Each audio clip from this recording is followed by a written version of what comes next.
Hi YouTube, thank you so much for clicking on my channel. So first I want to say Merry Christmas to everybody, and I hope that everybody has a very safe, very fun, and a very Merry Christmas. I hope that you get to spend it with your family, your friends, your loved ones, etc. I hope everybody's belly is full. And so on this particular video I'm going to talk about the case of Patty Vaughan, a young woman who disappeared on December the 25th, 1996. Her case was also featured on one of my favorite crime shows of all time, Disappeared. And I remember watching this episode, and just like the Patty Atkins case, this case also left me feeling extremely frustrated at the end of it because the perpetrator, or who I believe the perpetrator was never brought to justice.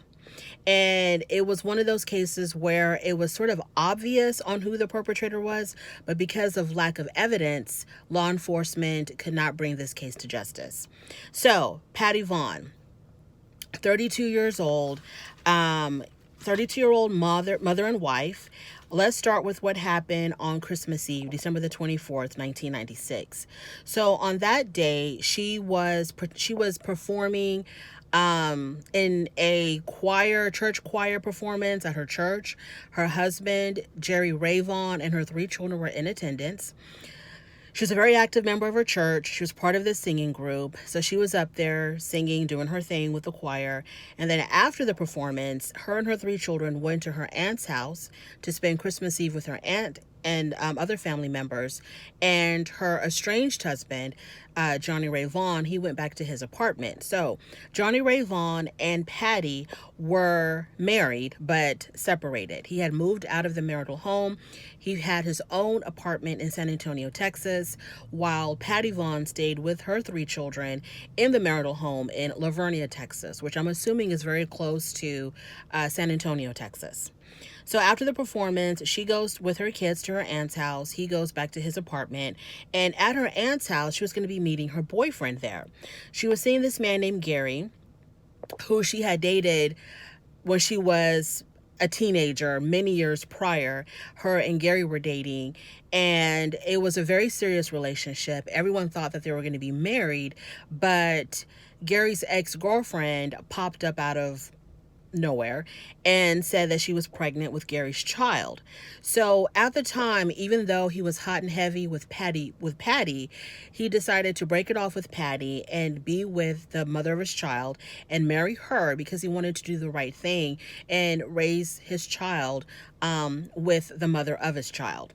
So that relationship ended. So when she was about 18 years old, Patty started working. She was going to school. I think she was working in a restaurant, and that's where she met Jerry Ray Vaughan. He came in as a customer, and he was quite a few years older than her, but they struck up a relationship. They dated for about 2 years, and then next thing you know, they were getting married. So they got married, and within their 11-year marriage, they had 3 children together. So fast forward 11 years later, they're having issues in their marriage. I don't know exactly what caused the issues in their marriage, but they're having some type of marital issues, and they had mutually decided to separate. So Jerry Ray Vaughan moves out of the marital home. She stays in the home with her 3 children, and she rekindles her romance with Gary.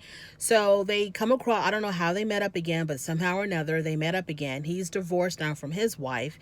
She's estranged from her husband, and so they decide to rekindle their relationship. So she was going to be introducing Gary to her family this Christmas Eve, and she was a little bit worried about how her family would take it because of the fact that she was still legally married to JR, and now she's seeing Gary, but it ended up working out fine. The family had no issues with them dating. As long as she was happy, they were fine with it. They accepted Gary with open arms, and everything went well. So the following day, which is going to be December the 25th, Christmas Day, 1996, the plan was that Patty and JR would spend Christmas together with their 3 children in the marital home. So JR was going to come over that Christmas morning, do the whole Santa Claus things with the kids, passing out gifts, watching them open their presents, etc. Then the plan was later on they were going to host a Christmas dinner at the marital home for the Vaughan family. So Jerry's family was supposed to come over later on that evening and have dinner with Patty, the kids, at the marital home. And then after dinner, Patty had made plans to go to the movies with Gary. She was going to drop her kids off at her aunt's house and go to the movies later on that night with Gary. Well, that didn't occur. So Christmas Day, as it turned into Christmas evening, Patty's aunt was waiting for her to drop off the kids so she can babysit them while her and Gary went to the movies. Well, Patty never showed up with the children. Her aunt didn't think too much of it, thinking, well, maybe they had a change of plans. It's their prerogative. It's fine. The next day, the day after Christmas, JR calls Patty's aunt and asks Patty's aunt if she had seen Patty. And the aunt was like, well, she was supposed to come over the night before to drop off the kids, but I never saw her. So then JR drops a bomb on her and says, well, he hasn't seen Patty since Christmas morning. So the aunt was shocked because she was like, well, you're telling me that you haven't seen her since Christmas morning. That means that she's been gone for at least 24 hours, and you're just now telling us that she's gone missing. And so I'm not sure exactly what excuse he gave the aunt as far as why he didn't alert them sooner of as soon as like when he realized that she was missing. But now he tells her that he hasn't seen her and that her car was found abandoned on the side of the road. So, of course, that creates all kinds of panic in her family. Coincidentally, on the day after Christmas, Patty's boss, around 1:30 in the afternoon, was driving back to work from lunch, and he passed by Patty's minivan on the side of the road. So he thought, well, maybe she had a flat tire, maybe her car broke down, and she found a ride back to the job site. Well, when he arrives at the job site, there's no Patty. He's asking around. Everybody tells him they hadn't seen Patty all day. So he thought this was really unusual for her not to show up for work and to not tell anyone. So he calls Patty's husband, JR, and tells JR, well, Patty didn't come to work today, but I saw her minivan on the side of the road. JR tells the boss, well, I'll meet you halfway somewhere, and I will give you the keys to her minivan so you can, I don't know what, look inside of it, take it somewhere. I don't know exactly what the purpose was of giving the boss the keys. So JR says, I'm not going to meet you at the site of the van because I'm on my way to file divorce papers. So JR's intention was to file for divorce and serve these papers on Patty, and his intention was that she would be so shocked by him filing for divorce, I guess, I don't know, because she wouldn't want to lose the children, that she would break off her relationship with Gary and I guess reconcile with him. That was his intention. So he meets the boss halfway, gives the keys to the boss. The boss goes back to the minivan and ends up just changing the flat tire because he realized the only problem with the vehicle was that it had a flat tire. So he changes the flat tire and then he takes the car to a mechanic. So now the family's panicking because she still hasn't been seen, hasn't been heard from, and they decide to call the police, and the police tell them what they normally tell them, that she's an adult, she has a right to disappear if she wants to, and plus it hasn't been long enough since she was last seen. So they go ahead and they wait. They continue to make calls to the police department. And I guess, after so much pressure, the police gave in and they decide to file a missing persons report. And so they go ahead and start the investigation. So Aunt Jean, which is Patty's aunt, the one that was supposed to babysit her children, she starts making phone calls to Patty's family. She calls Patty's younger sister, Jeannie, and Jeannie says, well, I talked to Patty on Christmas Day. I called her home. JR picked up the phone. We exchanged Merry Christmases. I told him that I loved him, and then he put Patty on the phone. And her sister said that when Patty got on the phone, she could tell that Patty had been crying. So she asked Patty what was wrong. And Patty just brushed it off and said that she just had a cold. So Jeannie knew her sister enough to know that it wasn't a cold, that she was actually crying. And so Jeannie also knew that JR and Patty were having marital issues. And so she assumed that it had something to do with that.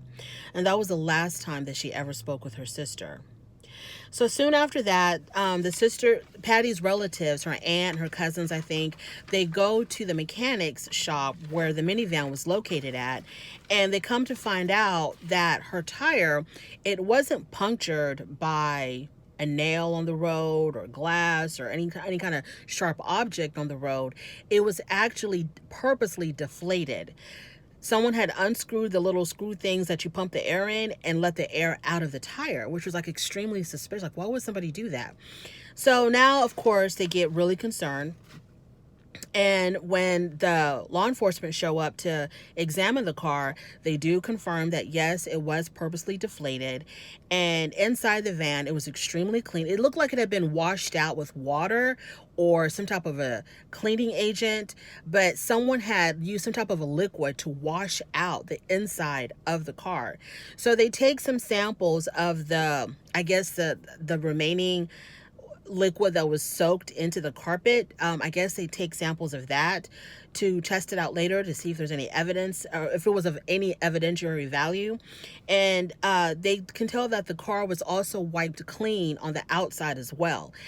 And they were able to track one fingerprint off of the outside, the exterior of the car. When they ran it through their database, nothing came up. So they don't know who that fingerprint belonged to, and it wasn't Patty's, evidently. So the family begins a search party. 500 volunteers participate. Everyone's there looking for Patty except for JR. Her cousins, Barb and Jean, they go to Patty's home to get scent articles to assist with the dogs that were going to be using her scent to track her down. The dogs ended up tracking her scent to a pond, but when they drained the pond, there was nothing there. December the 29th, 1996, the search ends. So the police question her boyfriend first, Gary. Gary says that he drove by Patty's house on Christmas Day, and this was before he was supposed to meet Patty later on that night. He said that him and his sister were just driving around for whatever reason, and they drove by her residence, and they saw Patty's minivan was still parked at home. JR's truck was parked at the house, and the kids were playing outside. So they know at that time Patty was still at the house. And Gary said that he was with his family during the time. So when they're investigating, when they're talking to Gary, they find out that he had an alibi, had a pretty strong alibi. He was with his family at around the time that JR claims that Patty went missing. So he wasn't considered a suspect at all. He was very cooperative with the police. So Gary assisted with the search party. He volunteered to talk to the police. He volunteered to take a lie detector test. He helped pass out flyers. So the family doesn't believe that Gary was at all involved with Patty's disappearance, because there was some speculation that maybe Gary had done something to Patty, because when he drove by her house that afternoon or that morning, that he must have seen, when he saw her minivan and JR's truck there, he probably got enraged with jealousy, like, oh my gosh, she's going back to JR, I'm losing my woman, and that maybe he would have done something to her. But that was, X'd out very, very early on in the investigation. That he had nothing to do with her disappearance because he was with his family that whole entire day. So the police gave him a polygraph test. He ended up passing it. And unfortunately, soon after, Gary ended up dying in a car accident. So if he had any other information that Patty could have passed on to him about her relationship with JR or anything else, it went with him to his grave. So the police, they start looking into other leads. Now, we're moving on. Let's go back a little bit in time to December the 13th. Patty was living in Lavernia, Texas, which I said before was close to San Antonio. So her residence was in Lavernia, Texas. She was a member of this church. She was like a very dedicated member to this church. And because of the fact that someone from the church had seen her having lunch at Dairy Queen with Gary, this huge scandal erupted. Whoever had seen her having lunch with Gary went back and told the church leaders, the pastor, whoever's in charge of the church, and said, look, this is a married woman who was she was seen in public with a man who wasn't her husband. So this was like some huge controversy at the church. And one day when she was at choir practice, the minister basically, humiliated her in public in front of everybody by pointing out that she was a married woman who was seen in public with a man that wasn't her husband, and that because of that her reputation was tainted and she could no longer be a member of the singing group. And so she had to go through a lot of personal attacks by other church members. It was like a modern day Scarlet Letter type thing. It was just like, I was like, this is really happening in the 1990s, where people are being shamed by their church because they were seen in public with a man that wasn't their husband. Like, you don't know if that was a business partner, if she was having a business meeting, if this was like a relative. Like, they did the most. Anyways, so she was going through that at the time of her disappearance. December the 29th, 1996. Now we're 4 days after Christmas. CSI, with the consent of JR, did a search of his home. So they were going to go through the entire house, take whatever evidence they needed to take, and, do like a forensic search of the home as well. According to JR, Patty has spent most of Christmas Day in the bedroom upset because they had been arguing most of the day. So they zero in on the bedroom, and while they're trying to do their search, a couple of Patty's family members are there, but the police tell them to go wait in front of the neighbor's yard so that the CSI people can do their thing. But somehow or another, JR's sister was there. She comes into the home and she becomes extremely disruptive. She's asking a lot of questions. She's getting in the way of the CSI team doing their thing. And she did this several times, and it came to the point where the CSI team just ended up leaving for that day. They came back the next day, and there was a particular area that alerted them because they had seen something that could have been blood. So they do a luminol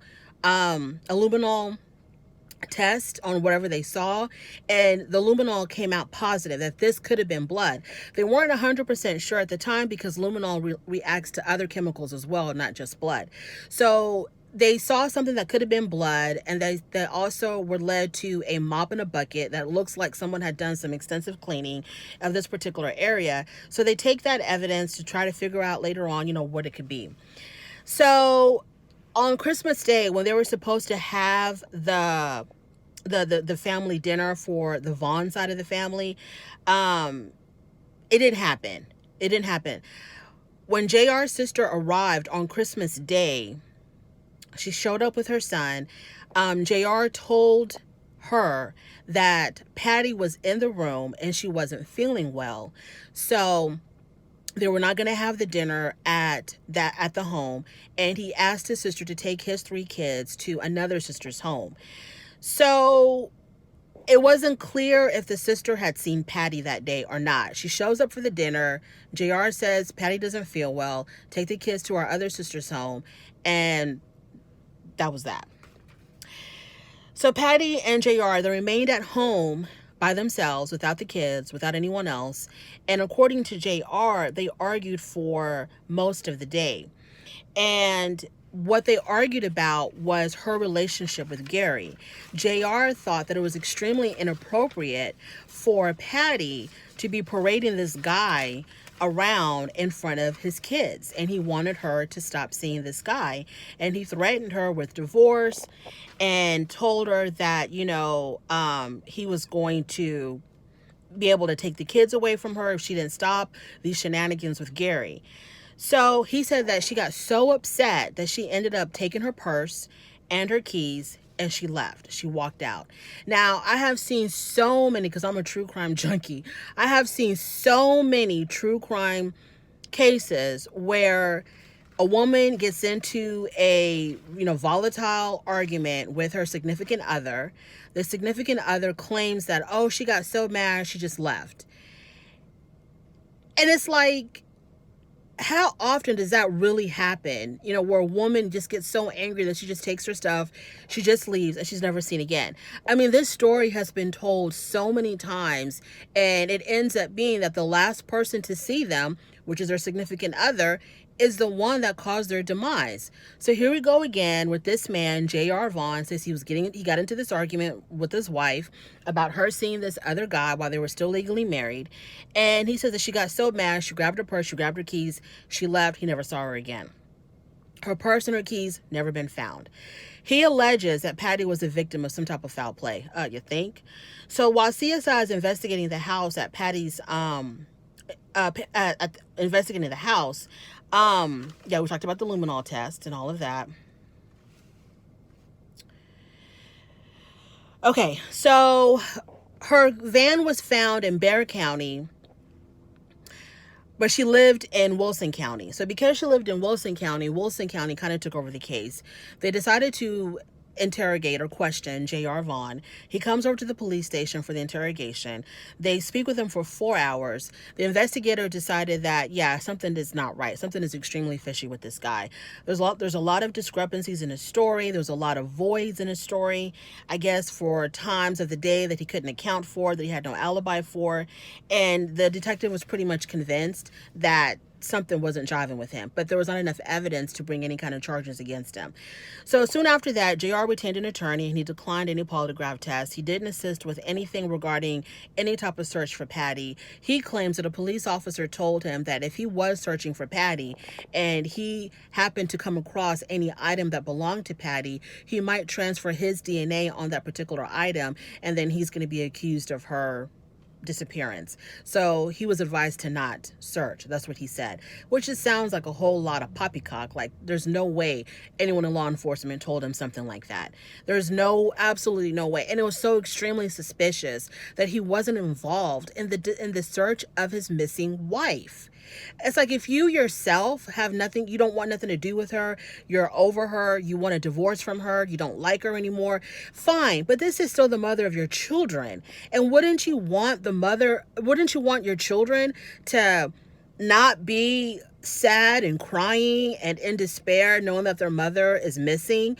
Like, it was so obvious that this man had something to do with her disappearance. On top of that, what was also sad to me was that one of her cousins said that when she went over to Patty's house, her daughter, because she had 2 sons and a daughter, her daughter came running to her and hugged her and asked, where's my mommy? Are we going to find my mommy? And that was just so heartbreaking. Like, JR, if you had a tiny ounce of humanity in you, you could have at least pretended that you were searching for her, that you were interested in finding her, even if you knew that, okay, they're not going to find her because I've already hid her body somewhere where it'll never be found. But at least, play the part so you don't look so suspicious.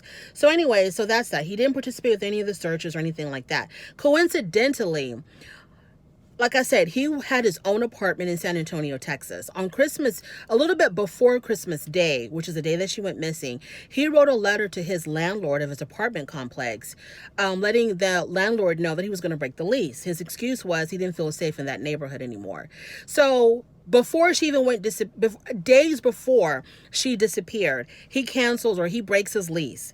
The day that she's gone, which is December the 25th, when he came over to the home, he had brought his clothes with him. He had changed the outgoing message on the answering machine, and he had changed the locks the day that she went missing. Like, what's up with that? He said that it was just a coincidence, that he had no intentions of returning back to the home to stay on Christmas Day, that he had only planned to visit and go back to his apartment. But because she never came back, he just made that decision at the last minute. Well, I might as well just stay here because she's not coming back. So later on, I think about a few months later, around April or so of 1997, the analysis comes back for the blood, and it was identified as Patty's blood, because in the van, there was evidence of blood in the van, but it wasn't like a significant amount. In the home, the blood drops that they saw, or the evidence of blood drops or droplets that they found on the floor, was also confirmed to be Patty's blood. So yes, it's very suspicious, but it just wasn't the amount. It wasn't enough blood for anyone to conclude that some type of a struggle occurred or some type of violent act occurred. So they couldn't indict him, couldn't bring any charges against him, etc. Okay, moving on. So there was JR was a contractor, and he had these huge contracts, like building schools and whatever, etc. So around this time, there was a construction site that was being they were laying concrete to build a school, and supposedly JR, he was the one that was in charge of the cement laying, or he was the contractor for this particular job site. And Patty's cousin and aunt had gone to that construction site, and the workers had told them that it was a little bit odd that JR had them pouring the concrete in this particular area at this particular time, because it was sort of against protocol. So they felt like maybe there was something going on, maybe he had put her remains in this construction site. Well, later on, after the school was built, they ended up using a sonar machine to see if there was any type of an anomaly in that area. And the sonar machine did detect some type of an anomaly. So they cut out, or they broke through the concrete and they dug in this really small area, and they had cadaver dogs come to see if they can, if there was like any type of an alert or anything that would make them think that anything decaying or that had decayed was buried in that particular site. The cadaver dogs did not alert anything, so they couldn't search any further. Her family strongly believes that Patty might be buried underneath that school because of the fact of, the employees telling them, the construction workers telling them that it was odd that JR had them pour concrete at this particular time, in this particular place, in this particular way that was not normal for them. And the family said that they don't expect law enforcement to, destroy the entire school just to dig for a possibility of finding remains, because it just wouldn't be cost effective. So, but they believe that her remains are probably buried at the school. So 2005, let's fast forward to 2005. JR files for Patty's death certificate to have her declared dead, which he did successfully. And then he wanted to collect on her life insurance. Well, when that happened, the family filed a wrongful death suit against JR. So the whole issue goes to court. They end up settling. All the charges, or all of their allegations, or the lawsuit that they brought against him for wrongful death was dismissed by the court. Not enough evidence. But they did settle, and the agreement that they came to was that the life insurance money was going to be put away in a trust for the children. When they came of a certain age, they would have access to that money, which I'm pretty sure that time has come and gone, because this was back in the 90s. So these kids must be like in their 30s by now, I'm assuming.